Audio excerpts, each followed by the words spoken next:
L'axe de la Terre s'est déplacé et c'est de notre faute. Dans cette vidéo, nous allons voir exactement ce qui s'est passé avec l'axe de la Terre et quelles en sont les conséquences pour la vie sur Terre. Restez donc attentifs jusqu'à la fin et si vous l'appréciez, je me réjouis galactiquement d'un pouce vers le haut et d'un commentaire, car cela nous permettra de faire en sorte que l'algorithme de YouTube montre cette vidéo à encore plus de personnes. Merci à tous et bienvenue à tous.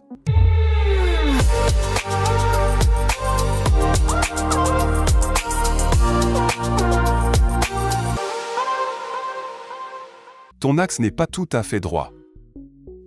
C'est ainsi que les astronomes s'insultent lorsqu'ils sont vraiment en colère.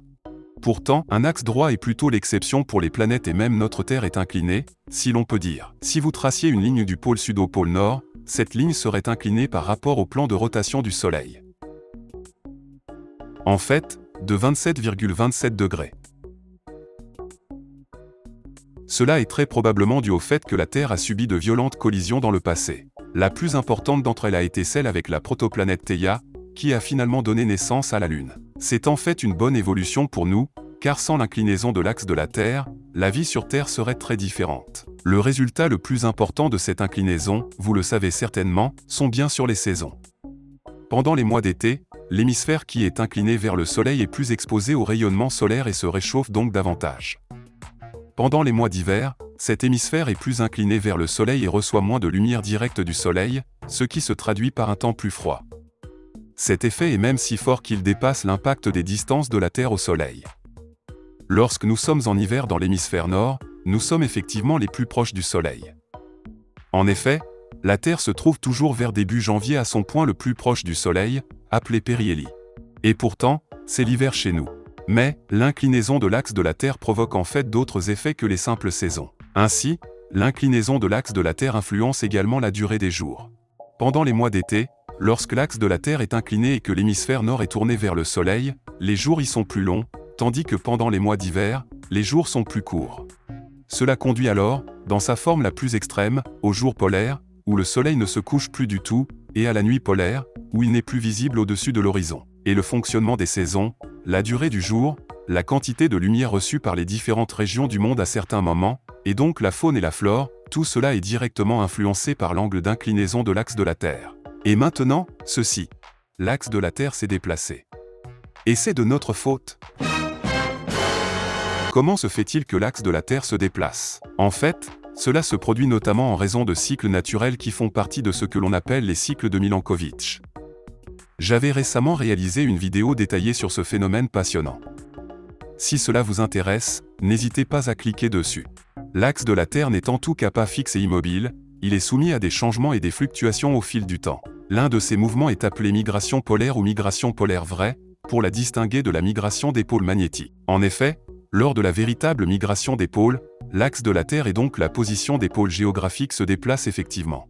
Cela peut se produire en raison de différents facteurs, comme le déplacement des continents, la fonte des glaciers, le déplacement de masse à l'intérieur de la Terre, l'influence des courants marins ou encore des influences cosmiques, comme l'effet gravitationnel d'autres corps célestes ou des collisions comme à l'époque avec Theia. Ou cela peut arriver en pompant les eaux souterraines. Sans blague, une nouvelle étude a révélé que le pompage des eaux souterraines par l'homme a entraîné un déplacement de l'axe de la Terre. Que quelqu'un dise encore que nous ne sommes que petits et insignifiants. Buvez suffisamment d'eau chaque jour et vous déplacerez même l'axe de la Terre. Tu peux tout faire. Nous, les humains, pompons de grandes quantités d'eau souterraine du sol pour l'utiliser à des fins d'irrigation dans l'agriculture ou à des fins domestiques. Ou pour de gigantesques batailles de bombes à eau. Cette eau pompée n'est pas toujours reconstituée en quantité suffisante, ce qui entraîne peu à peu un affaissement des masses terrestres. Logiquement, ces affaissements de terrain peuvent avoir un impact considérable en causant des dommages aux bâtiments et aux infrastructures et en réduisant l'espace disponible pour le stockage de l'eau sous terre. Il s'agit bien sûr de processus très longs, mais qui se manifestent depuis un certain temps déjà et que l'on connaît déjà. Mais on ne savait pas jusqu'à présent que cela avait même des répercussions sur l'axe terrestre. Le nouveau travail de recherche montre que l'aspiration des eaux souterraines a un effet similaire sur le déplacement de l'axe terrestre, comme la fonte des calottes polaires et des glaciers. Les eaux souterraines servent en quelque sorte de poids qui exerce une pression sur certaines régions de la Terre. Lorsque de grandes quantités d'eau souterraine sont pompées, la répartition des masses autour du monde change et influence l'axe de rotation de notre Terre. C'est comme si on faisait une liposuction, mais que l'on ne se faisait enlever la graisse d'un côté du corps. Il faut vraiment que je trouve de meilleures comparaisons. Et l'ampleur du déplacement provoqué par le pompage de la nappe phréatique est vraiment impressionnant. Entre 1993 et 2010, le pompage des eaux souterraines a entraîné un déplacement de l'axe de la Terre d'environ 80 cm. Cela ne semble pas énorme, mais si l'on considère qu'à l'échelle mondiale, les choses ne bougent et ne changent que très lentement, 80 cm en quelques années, causés par l'homme, c'est vraiment énorme. Ki-won Seo, géophysicien de l'Université de Séoul en Corée du Sud et responsable de l'étude, déclare « Notre étude montre que la vie cause climatique, la redistribution des eaux souterraines a la plus grande influence sur le déplacement de l'axe de rotation. Près de 50% de la migration des pôles est influencée par notre consommation d'eau. » Pour reprendre encore une fois ma comparaison avec la liposuction.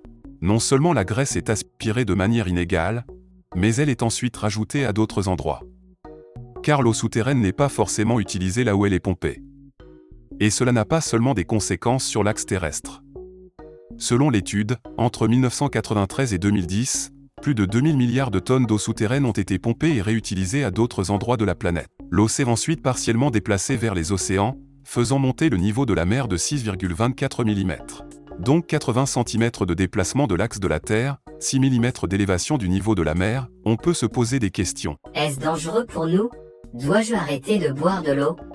Selon les chercheurs, il n'y a pas lieu de s'inquiéter pour le moment. Jusqu'à présent, les fluctuations annuelles naturelles de la Terre sont encore plus marquées que la migration des pôles. Selon les chercheurs coréens, il pourrait toutefois en être autrement dans quelques milliers d'années. Car si l'axe de la Terre devait un jour se déplacer de plusieurs degrés, cela aurait des conséquences sur le climat global et les saisons. L'inclinaison de l'axe terrestre a par exemple joué un rôle important dans la période glaciaire d'il y a 3 millions d'années. Mais de mon point de vue, il faut laisser l'église au village ou plutôt la graisse dans le tissu abdominal. Car même s'il est remarquable que nous, les hommes, ayons déplacé l'axe de la Terre en pompant de l'eau souterraine, cela n'aura pas d'effet notable au vu des cycles de Milankovitch que je viens d'évoquer. Nous ne sommes pas plus puissants que les cycles cosmiques qui se déroulent sur des millénaires.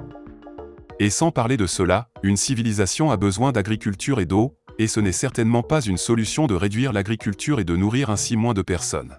Ce qui serait une solution, en revanche, ce serait de recourir davantage au génie génétique dans l'agriculture, afin de pouvoir nourrir davantage de personnes grâce à des espèces végétales modifiées, tout en consommant moins d'eau. C'est dans cette direction qu'il faut aller si nous voulons devenir une espèce vraiment avancée, qui pourra peut-être un jour coloniser plusieurs planètes. Malheureusement, le gouvernement allemand au moins est plein d'ennemis du génie génétique, l'Allemagne ne participera donc pas à la résolution du problème, comme c'est souvent le cas. Mais j'aimerais connaître votre opinion à ce sujet, que pensez-vous du génie génétique dans l'agriculture ? Est-ce une solution aux problèmes d'alimentation et de nappe phréatique ou non ? Je suis impatient de connaître votre avis et j'espère que nous pourrons mener une discussion passionnante. Au lieu de changer l'inclinaison de l'axe de la Terre, changeons plutôt le nombre de mes abonnés. Car d'après les statistiques de YouTube, je sais que la majorité des spectateurs de mes vidéos ne sont même pas abonnés à la chaîne. Mais c'est totalement gratuit. Cela m'aide énormément et vous ne manquerez plus jamais de vidéos galactiques, alors tout le monde appuie maintenant assidûment sur le bouton d'abonnement. Mais à propos d'eau, il y a quelque temps, le gouvernement japonais a décidé de rejeter l'eau radioactive de Fukushima dans la mer. Et bien sûr, les activistes et les médias sont devenus fous. Pour savoir ce qu'il en est vraiment et à quel point c'est dangereux, regardez la vidéo ci-dessous en toute objectivité. N'hésitez pas à la regarder et si vous souhaitez soutenir mon travail, n'hésitez pas à passer par l'Astro Shop. Sinon, je vous dis à la prochaine vidéo. Au revoir, les amis.